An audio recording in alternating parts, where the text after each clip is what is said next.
Do you have one of these $2 bills tucked away in your wallet for good luck? Or maybe you've held on to the one that grandma gave you when you were a little kid.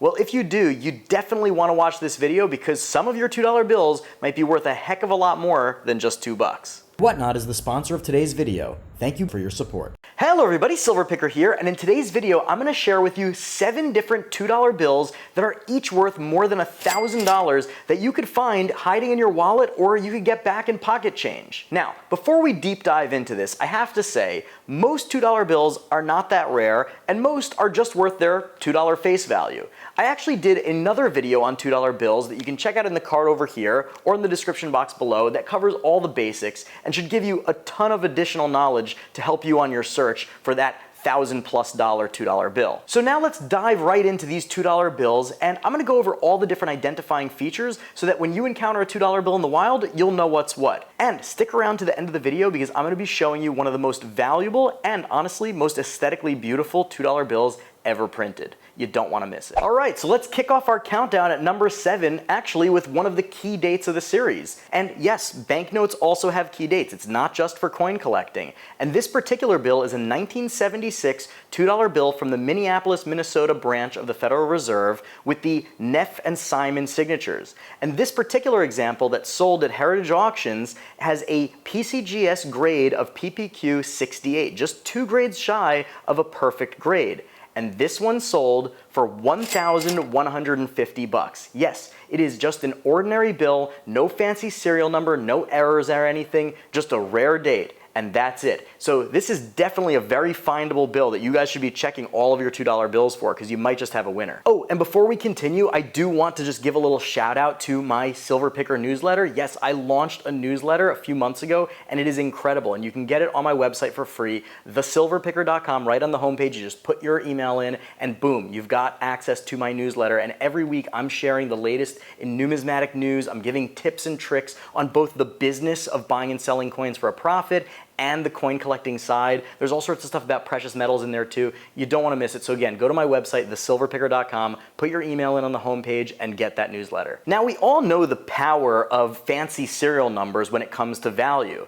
And if you don't, I did a whole video on fancy serial numbers, or basically any serial number that has an interesting pattern that is really appealing to collectors. I did that video. You can check it out in the card over here or in the description box below.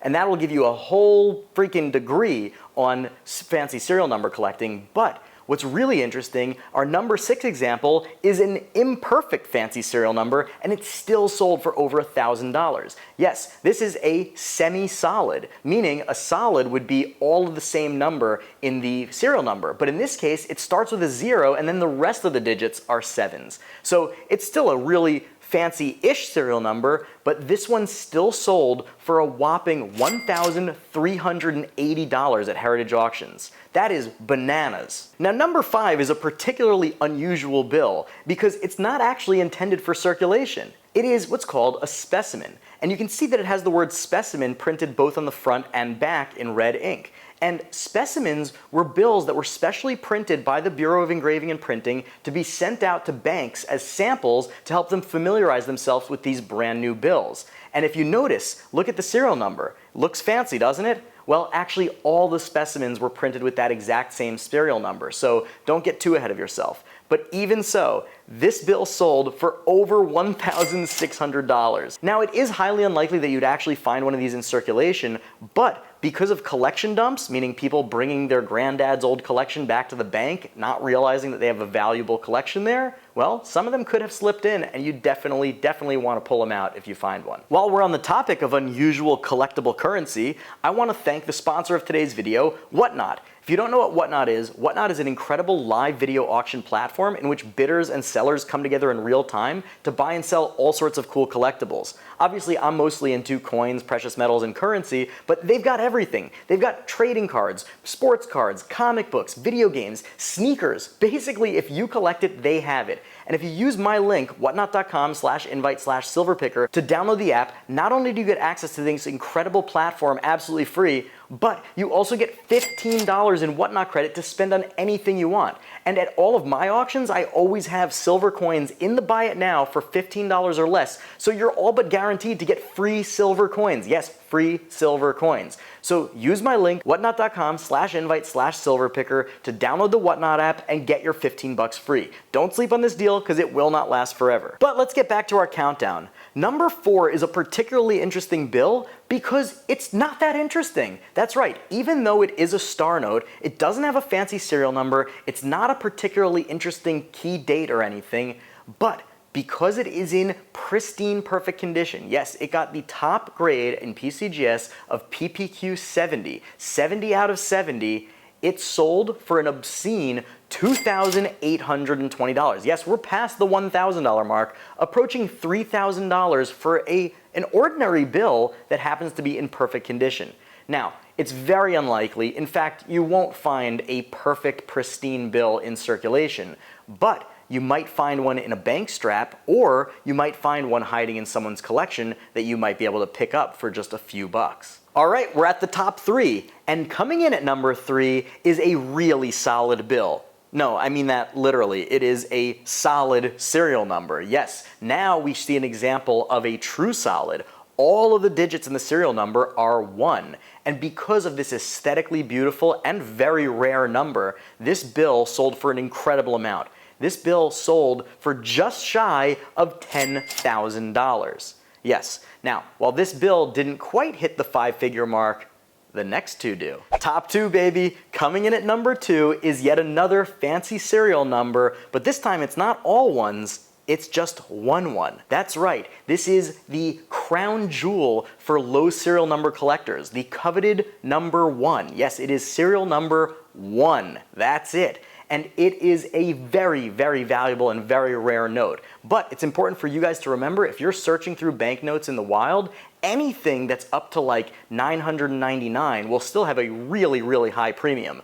Maybe not as high as this one that sold for over $35,000, but anything with a low serial number, meaning lots of zeros at the beginning, you want to hold on to because it is worth a pretty penny. And finally, number 1. And I cheated. This is not a bill you're gonna find in circulation, but it is so aesthetically beautiful and so interesting that I still wanted to share it with you, especially for new collectors and people that are new to the hobby, because this is the kind of bill that will get you really, really excited about collecting US currency. This is an 1869 $2 bill. And look how beautiful that is. Look at the colors, look at the richness of the design. You have Thomas Jefferson on the bill, just like you do on modern $2 bills, but you also have this beautiful view of the Capitol building from an interesting angle. And look at it, what's around the Capitol building? Those are horse-drawn carriages. That's what it looked like back then. How cool is that? Now this bill sold for an incredible $79,000, just under $80,000, because it's in perfect condition, it looks gorgeous, and it's a really, really rare bill. But it is something that you could ostensibly find out in the wild, and I'm going to show you how. Like I said, you're not going to find this $2 bill in circulation, but you still can find it out in the wild, specifically in people's collections. I started my business of buying and selling coins for a profit and my own collection by going out to garage sales. I would go out to hundreds of garage sales a month, literally, and I would let every single person know that I was interested in buying coins, currency, or precious metals.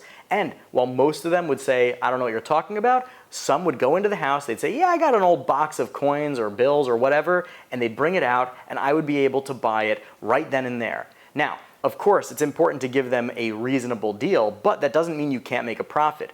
Typically, I buy collections for about 70% of the value, meaning the market value, and you guys can decide what you guys want to offer on your own. But I have built an incredible coin, currency, and precious metals collection just from the profits. I buy a big collection, sell off everything to recoup my investment, and then I squirrel away the coins, bills, and precious metals that I want to keep for my own collection. And you guys can do that too. Now, there's also another way where you can get a bunch of really cool, valuable $2 bills or any other kind of bill, and that is through what's called bank strap searching. Yes, you go to the bank, you withdraw a few $100s in, say, $2 bills, and you search through them one by one to look for fancy serial numbers, errors, rare dates, and everything else that might be worth money. Then, anything that you think is valuable, you pull out, and you just return the rest and deposit it back into your account. Thereby, you effectively bought that valuable bill for face value. It's absolutely incredible. And if you make friends with the tellers, which I've done at all of my local banks, they'll start saving unusual things that they find. And sometimes when people bring back collections, i.e. collection dumps, which is so sad, Grandpa saved his collection for years and years and years only to have little spoiled grandkid bring it all to the bank and just cash it in for face value. But that's another story. But I have gotten so many, I would say saved so many collections from bank dumps just from that. And yes, those are the kinds where you could find that rare 1869 $2 bill sort of in circulation. So what do you do if you find one? Well, if you're a knowledgeable numismatist, well, then you already know what to do. But if you're new to the hobby, you can always message me on Instagram at @thesilverpicker, and I will be more than happy to tell you whether what you have is a really valuable $2 bill that you should get graded and then sent to auction, etc., and make you a millionaire, or whether you should just leave it as a tip for a drink at a bar. Anyway, I had a really good time making this video. If you like videos like this, I make videos about coin collecting, precious metals investing, personal finance, and much, much more every single week. So you best hit that big old red subscribe button. And while you're down there, you might as well throw me a like. It takes you a second. Give it a shot. Try it. You might like it.